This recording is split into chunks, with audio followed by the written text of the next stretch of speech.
Welcome guys to another episode on the Extra Mile. My name is Alex and welcome to the second tutorial about the Content Manager. Today we will get, excuse me, I'm a little bit hoarse today. We will take a look at the custom shaders patch settings, which are very important to make your game look awesome. So we will go to settings and to this part here, custom shaders patch. These are the regular Assetto Corsa settings. We went over that last time. So now we will go to this tab right here, and we will go through everything that's here. And so this video will probably be a little bit longer. I will try to show you example screenshots with the important settings, so that you can see what we're actually talking about. So let's start at the top here without further ado and get right into it. So the custom shaders patch that you get with the Content Manager, you can update and install that right here in the settings. I'm currently running the latest version, and when you click here, you can see the patch notes and you can see how much they do with all the patches. Look at that. That are the patch notes for this one.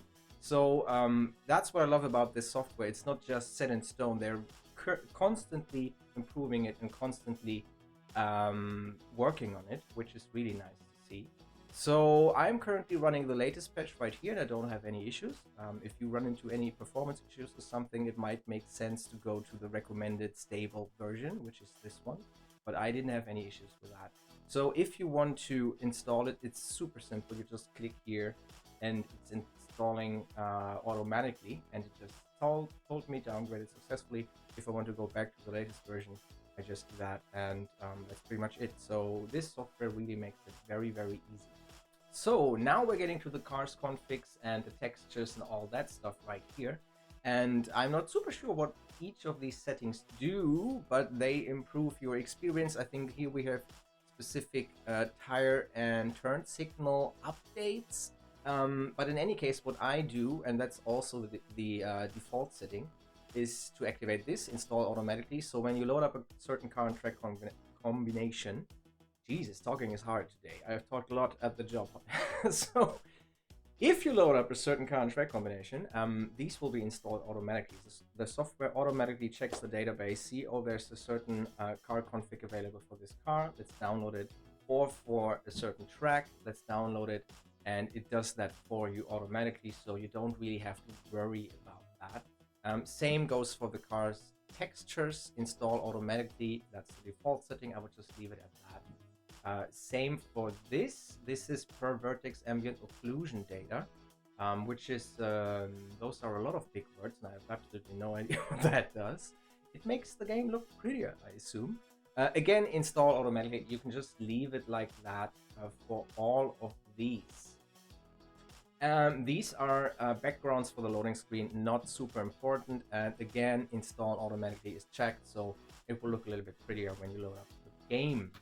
Now we're getting to the good stuff. So the general patch settings, you can activate the shaders patch here or deactivate it. I will show a little comparison screenshot right now to show you what it looks like if you disable this completely, and you will see that it looks quite different. So most of these I leave at default. I will go over a few of them that I have changed. But when you hover over a certain option here, you get a little explanation, which I now see is pretty much, well, this is pretty much self-explanatory anyway. Yeah, most of these here in the top I left at the default settings. I did use this fixed stereo sound in VR, and it works like a charm. So when you turn your head in VR, the audio source, for example, a car that's driving at your right side, and when you turn your head, the audio source will move accordingly in 3D space. It works really, really well. And I also added this, add sound delay with distance, because it's just realistic, and why the hell would we do it? I upped this a little bit because I think that the default setting in Assetto Corsa for the volume of other cars is very low, and it's not quite realistic, I feel. When you have I don't know, let's say a Ferrari F40 or an Aventador right in front of you and he's flooring it, you will hear that in your car. So that's for sure. So I just upped that quite a bit. I feel like around 150%. It feels to me like it's somewhat realistic, but I guess that's a tad subjective as well, so you can play that a little bit. I have it set right now to 152%. And if you want, you can use exterior sounds everywhere, so you can, if you drive the car, you can switch to exterior sounds in the interior camera as well. If you prefer the external sounds for some reason, you can do that. You can also disable the brake sound. Some cars have pretty annoying brake squeal. I would like an option, I would like a slider to reduce the brake squeal just a little bit, because I think it can be a bit annoying in some cars, but so far it didn't annoy me so much that I deactivated it. Custom fonts rendering can reduce CPU load, but on some rare machines might stop AC from loading. I didn't have any issues with that, so I left it active, and this is the default setting as well. I suppose that just improves performance just a little bit. So optimization is the next one. These are the default settings. All the red ones, by the way, are settings that you've changed, which is another brilliant idea from this software. So I mean, you can see there are quite a lot of settings here, and if you go back after a few weeks or so, you can see, I added that, but I didn't change that. So that's a really cool thing. This one I'm using because I use CMAA 2.0. We will get to that in a bit. So I activated this. I didn't have any issues, no black screens or anything, and the same goes for this. I just activated because, well, it says it might help to reduce sudden FPS drops. I did have sudden FPS drops here and there, so I checked that. CPU optimizations, experimental, can reduce CPU load in certain situations. I have basically used these two as well. Again, I don't have any issues. I can't really say if these make a huge difference on performance, but I guess it's the sum of all the small improvements that give you a better experience in the end. This I just left at the default values. I didn't see any reason to change it just yet. Everything looks pretty awesome and sounds pretty awesome, so I just left it at the default value. GPU optimizations, I left it at the default settings here. They are all activated, and I activated this as well because, well, a bit more optimization can't hurt, I guess. But again, I can't really say if this alone makes a huge difference, but the sum of the small increments of the small optimizations might make a big difference. So FPS limiter options I left at default. The same for hot lapping Ghost, because I don't really use ghosts when I do hot lapping. I think it irritates me most of the time when I know exactly how far I am in front or behind. I'd like to not know that, but you can, you know, add extra glow to the ghost to make it a bit more visible, or yeah, that's up to you. Shared memory tweaks. This might improve D-box behavior. I guess it optimizes the signal that's been sent to the D-box, since I don't have a D-box, unfortunately, I guess. I didn't activate that. And that's pretty much it for this page. So let's go on to brake disc effects. Replaces the brake disc shader with a new one with dynamic wear, anisotropic lighting, and new heating. In short, it makes the brake disc look better. Again, I will show a comparison pic now to show you what this looks like when it's deactivated. Car instruments, all kinds of good stuff. I left these active, and I didn't change anything here. You can play with turn signals, and yeah, you can, it's pretty much self-explanatory. One thing that I want to point out is that you do have an odometer now, so you can see exactly how much you've driven in each of the cars, and that's a pretty cool feature, because that gives it a little bit of a feeling like it's your car, like it's not just a car. But it might be a small thing, but for me, I think it has a surprisingly big effect just to see, oh man, I've driven 500 kilometers in this baby already. Pretty cool. So yeah, let's move on. chaser camera, I did not activate that because I rarely, if ever, use the chase cam. When I drive an Assetto Corsa, I use the cockpit camera, so this is not of interest to me. Yeah, it enables a special chase camera. Again, I can show a comparison picture of what this would look like. Then let's move on to the chat shortcuts. This is pretty self-explanatory. You can alter the message to something, whatever you want. Probably not that. We will do this. Yeah, and you can program these to be posted in the chat. You can use the numpad, I assume. And that's a pretty cool feature, actually, especially for online racing, because there are certain situations where you just want to say, oh, fuck, sorry, I messed that up. But you obviously didn't or don't have the time to type that in, open the chat window, and da-da-da. So, pretty cool little feature, I think. So, let's move on to the next one, DXGI. I didn't play around with this. I will do a performance test. I will record the game without VSync to see what kind of a frame rate we get, and then I will compare this to this being active, and let's see if we see a noticeable improvement. This is HDR support, pretty self-explanatory. I do not have an HDR screen, so I can't use that. And this is again not useful for me because I don't have an HDR display. So extra FX, and this is the next one. You can see right here at the top, adds an option for secondary rendering pass, allowing to use more visual effects. For now, only works for single screen without VR, with post-processing enabled. Also doesn't work if AC's motion blur is enabled. I do not use motion blur, but I do use VR, which is why I have this disabled. I will show you a screenshot right now, what it looks like when it's active. And for that, I will activate all of these settings too.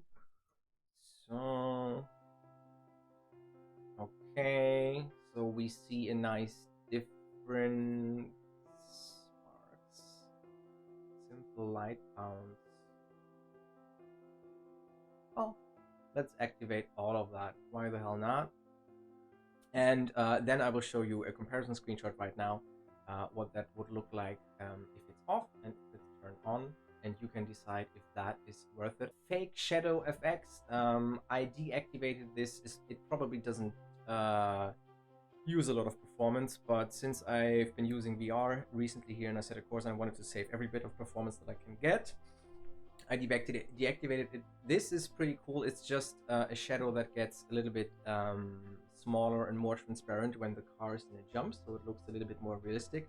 But since that is, if we're honest, a relatively rare occasion that you can see a car jump in front of you, or you're driving in chase cam and you see the car jump that high, I just deactivated it. It's a neat little feature. You have to decide if you want to use it or not. Force feedback tweaks. Now this is pretty cool. Make sure to activate this as well. More physically accurate gyro implementation. This is really cool. It makes the force feedback overall a little bit more smooth, and it just having all of these active versus vanilla force feedback as it comes from Assetto Corsa makes a pretty big difference. And I can highly recommend you to just test it. Obviously, I can't show you a screenshot of this, but yeah, I would recommend you to try this out and just activate it and deactivate it, test it front to back. So, FreeR camera is for the drone camera. You press F7 and then you get a drone camera that you can use in game, which is pretty cool. You can adjust the movement speed here, which is pretty cool if you do a panning shot, for example. So I have not played with that all that much in game just yet, but I'm planning to use much more of this drone camera in future episodes about Assetto Corsa. I can't wait to play with this actually. So this has nothing to do with head movement when you're driving. This is purely for the drone camera, but a pretty cool feature nonetheless.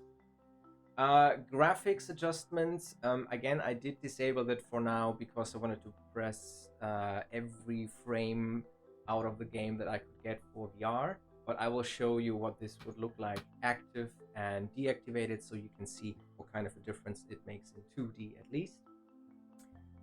Grass effects I deactivated not necessarily because of the performance impact, but because it was only rendering in one eye when I was using it in VR. I noticed that the grass kind of stood out from the scenery and it looked weird. So after a while, I closed one eye and I could see it in my left eye. It was rendered in the left eye, but in the right eye, these grass blades, I guess, were not rendered.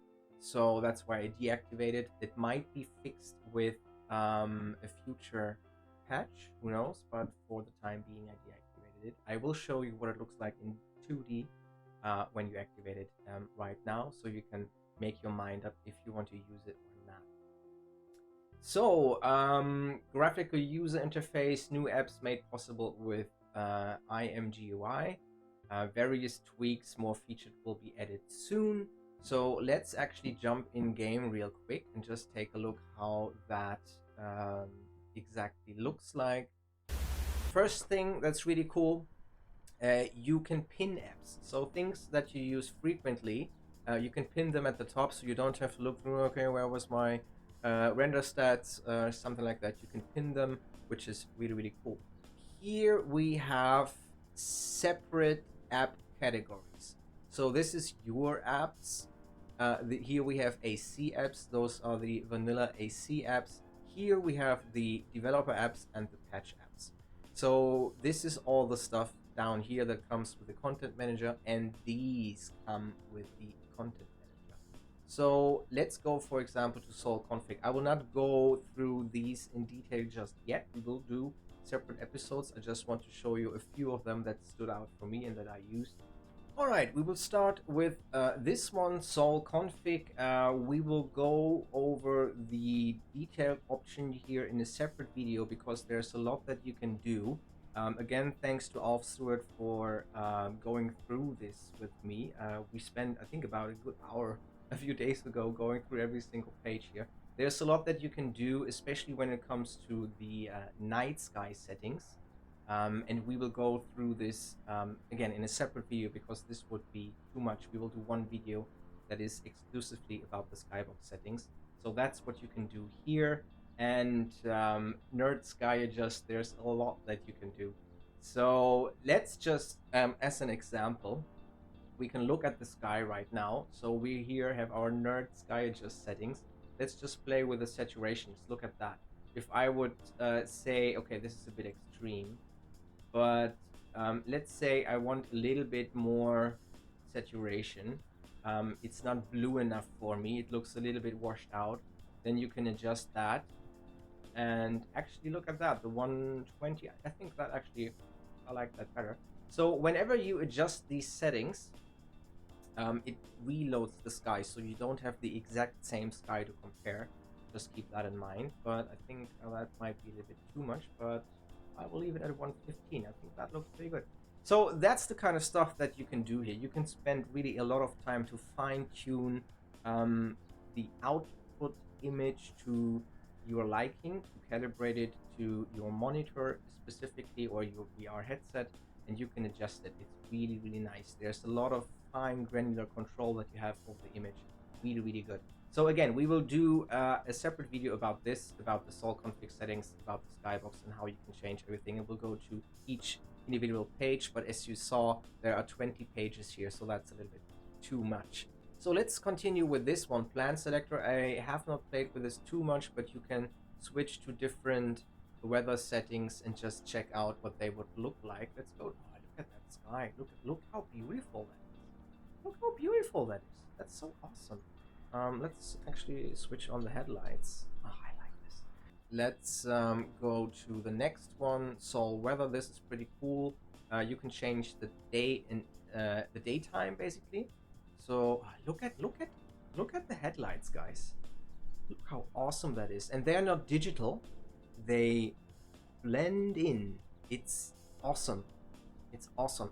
I just recently drove the 512 TR here at night in LA Canyons, and you can see actually the beam of light flipping up when you pop up the headlights. Really awesome attention to detail. You can see the night sky here as I've configured it right now, and you can adjust how many stars you want to see. You can adjust the color of them.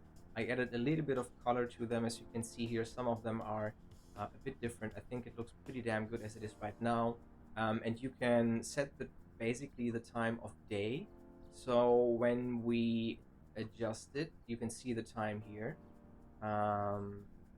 We will get to the sunrise right now. It's starting. Look at that. Look how beautiful that is. And that is the magic of the content manager. It just looks awesome. So you can see the sun right there. And you can see it move across the sky. Here we have the developer apps. That is all that stuff down here at the bottom. All of that is new. All of that comes with Content Manager. A small thing, but that's kind of cool. You can blend in the Assetto Corsa logo if you want to take a screenshot, or if you just want to use that and stream maybe. Nice little thing. We have AI features. We have car engineer features. You can see the car mass right here, 1 ton. You can see the sprung mass and the unsprung mass. That's the first time that I've ever seen that divided. So 256 kilos of unsprung mass. That means all the suspension components, the brakes, the wheels, the tires, all of that together is 256 kilos, which is actually, quite frankly, a lot more than I would have thought. I mean, these are big ass tires, but that's very interesting, very cool.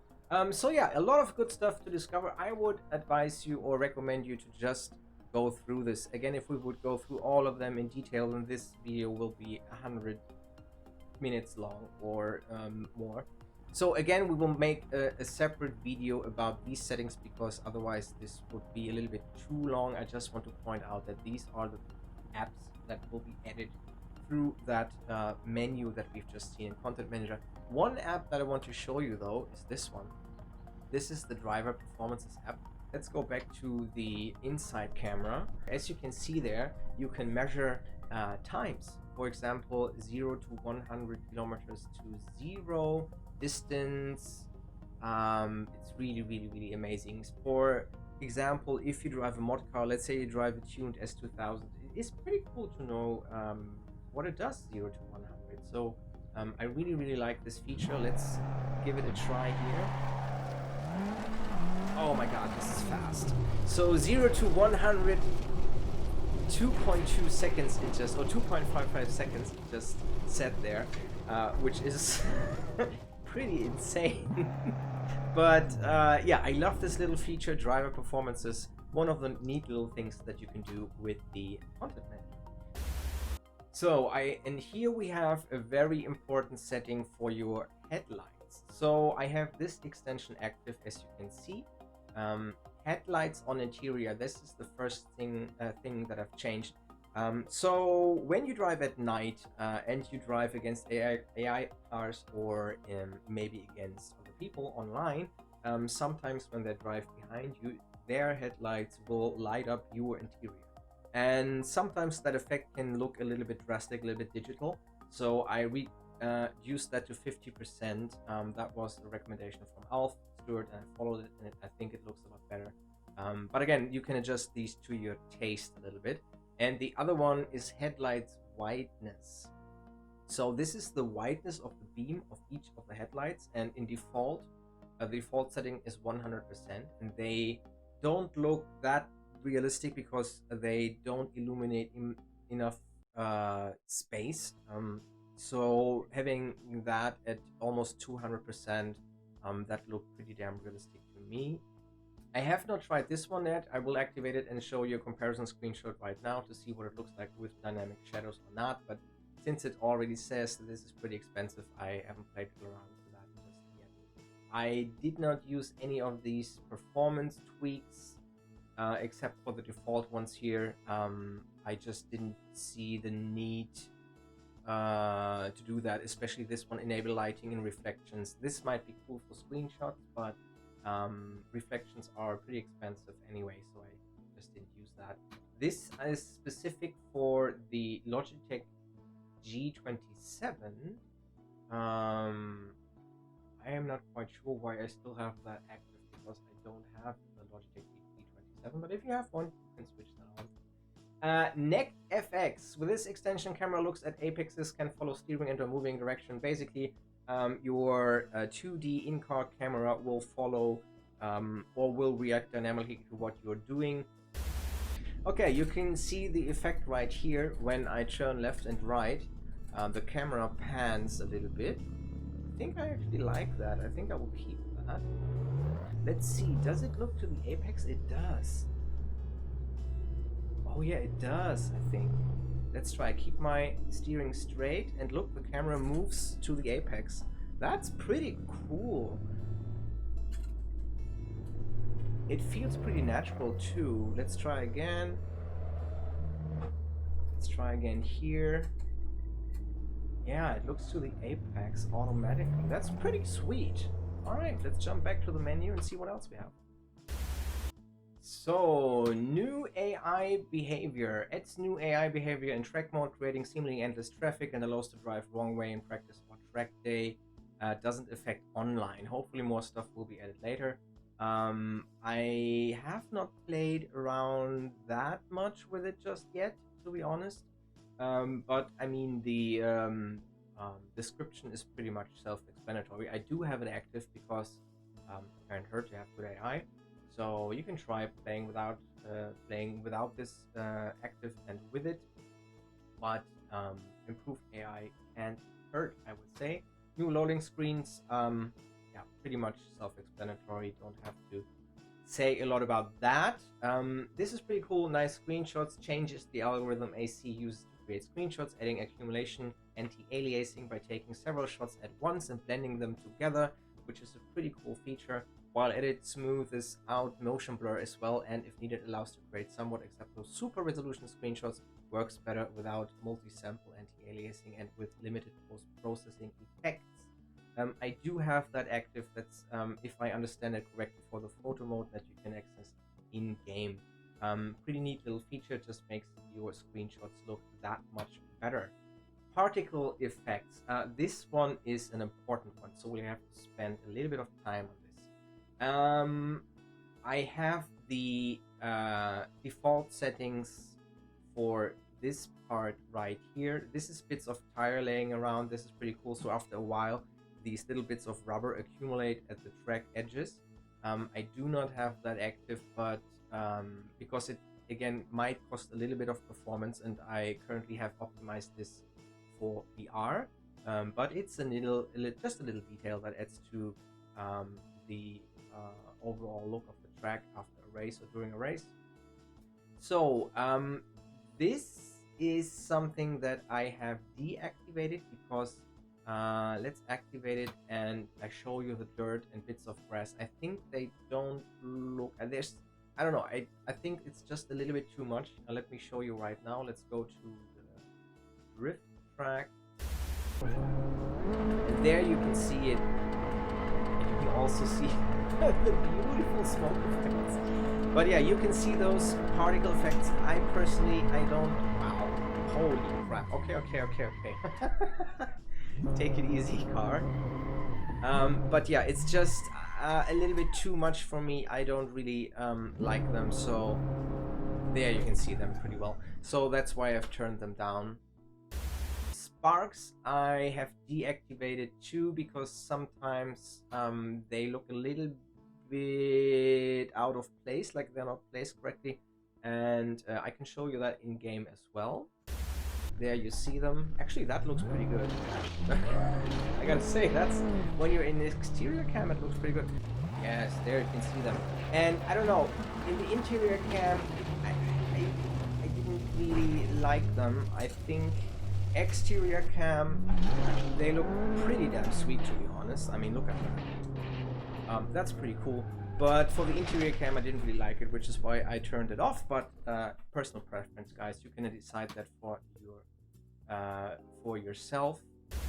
Another really important part when it comes to particles FX, and again, big thanks to Alf for showing me this, because this transformed my game, is this value right here. Extra heating 170% is the value that I'm using right now. It says for more arcade-like and less accurate smoke. In reality, this value seems to be quite realistic to me. When you go to 100%, the default value, there's not enough tire smoke for my liking, so I just adjusted that a little bit upwards to 170. I did not check these because they cost quite a bit of performance. I'm not super sure. I did not check these because they cost a little bit performance. If you play in 2D, you can use that, I guess. But I like a lot of tire smoke, and I want a stutter-free experience even when there is a lot of tire smoke. And with these settings right now, I can use a lot of tire smoke even in VR. I was recently on a drift server in VR, and there was so much smoke around me when the car was drifting in front of me that I literally couldn't see. It was actually quite realistic, and it ran perfectly. So I would advise to uncheck these for performance reasons, but if you want to get a nice screenshot from a replay or something, you can activate that. So let's march on through the settings. Reflections FX. I do have that active improves interior reflections by masking outside ones with silhouette of the car interior. I will show a screenshot right here what it looks like with and without this active, so you can make up your mind which one you prefer. Shadowed wheels, again, just a little small graphical improvements. I will show you a screenshot what this looks like when it's not active. When it's active, skid marks, I never turned this off because, I mean, good skid marks are awesome. And again, I will show you a screenshot right now what skid marks look like without this active and with it. Smart mirror, I do have that active. That is a pretty useful feature, especially if you want this rear mirrors. Let's show you guys that in game. And you can see right here that the car is actually displayed in your rear view mirror, which is pretty damn awesome. Actually, let me load up another car where you can really see what a difference this makes. Look at that. That is what you see in a Lamborghini Countach in your rear view mirror, which is basically nothing. And the same here. Let's move the camera a little bit. Oh, it doesn't work when you go to the drone camera, which makes sense, I guess. But yeah, you can see the car here. It's awesome. It's another little detail that as the content manager makes possible, and a little detail that I really enjoy. Smart shadows. This extension allows to alter shadow splits in general or on per track basis, plus it stabilizes shadow maps to reduce wobbling with seemingly static cameras such as orbit camera. I do have that active.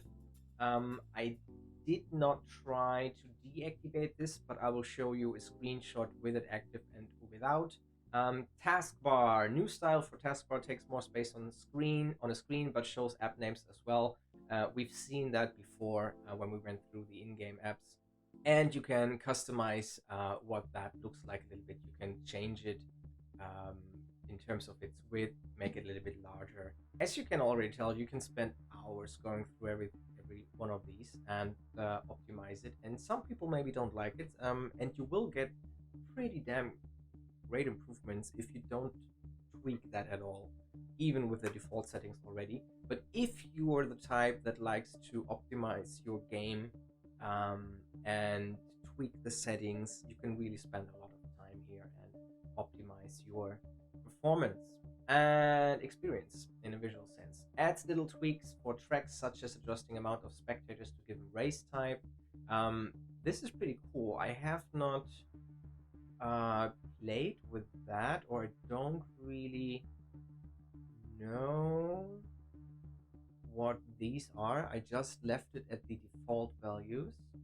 I'm not sure if I can show you a comparison picture with and without, because I'm not quite sure what to change to activate these settings, but yeah, I would just leave that active. So this is pretty cool. Tires effects adds visual deforming and damageable tires. I love that, so we will just leave that in. Weather effects, obviously you want to have that. We've seen how great the skybooks can look already in the content manager, or in Assetto Corsa when you use the content manager. So I have that active. Extra sharp stars, extra clouds fidelity. I activated that because I just am a sucker for good clouds in games.